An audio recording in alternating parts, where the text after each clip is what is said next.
The year 2020. Martin Luther King III, the eldest child of Dr. Martin Luther King Jr., will be preparing to take the stage ahead of the march of our lives. At the age 62, he is ready to carry the torch of equality that his father ignited during the Civil Rights Movement. He walks towards the podium and looks out over the crowd gathered at the Lincoln Memorial. He quickly realizes that he stands at the same place that his father stood 57 years earlier to deliver his famous "I Have a Dream" speech. He glances down at his prepared speech, but the words he wrote no longer fit the urgency of the moment.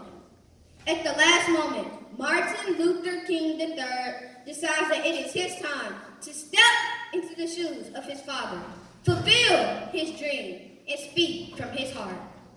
My brothers and sisters, we're gathered here today as one people. As I gaze upon the crowd, I see the faces of young men and young women from all races, backgrounds from around the world. We are a testament to the great work of my father and so many others. While I am filled with joy and gratitude that all America's people could stand together here in Washington, my heart is broken for a nation afflicted with the illness of division and iniquity. America is still a nation that is deeply divided, and we cannot continue to be so deeply divided that we cannot work together towards a common goal. If we're going to be united as one nation, we must make sure that this 2020 presidential election reflects our true hopes and dreams for our nation. My father once said, whatever affects one directly affects all indirectly. As his son, I believe that his vision for 2020 includes dismantling racial injustice, accepting our immigrant brothers and sisters, and bringing an end to gun violence, snuffing out the life of America's children. Injustice anywhere is a threat to justice everywhere. Even though my father fought hard to end discrimination, it still exists in our country. In today's world, black children are targets when they play in the park, walk to and from school, and for simply existing.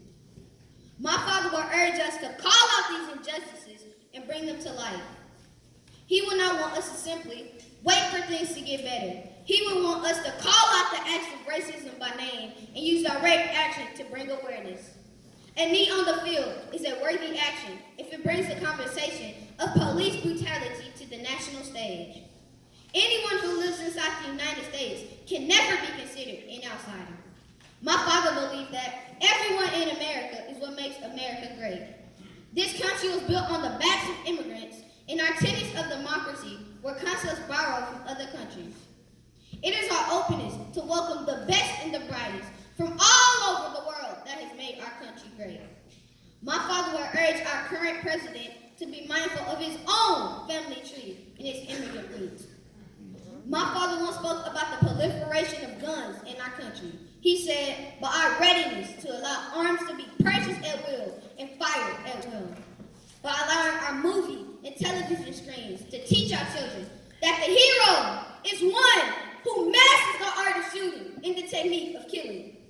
By allowing these developments, we have created an atmosphere in which violence and hatred have become popular pastimes. These words ring true after all these years. We must bring an end to gun violence so that children can grow up and live to see their golden years. We must stop gun violence so that officers don't fear for their lives every time they see a black shadow in the night. We must end gun violence so that children can play in the park, so that teenagers could walk to the store, so that adults could sit in their homes, play video games, and eat ice cream. My father stood for justice in an unjust world. He stood for equality in an unequal playing field, and if we're going to live out his vision, we must have the same courage to stand up to iniquity. We must call our wrongdoings and create a path towards solutions. We must be the change and make the change. My father understood this, and I do too. The future is made by those in the past who are willing to shape it. I am the future, and the future begins with me and you. Thank you.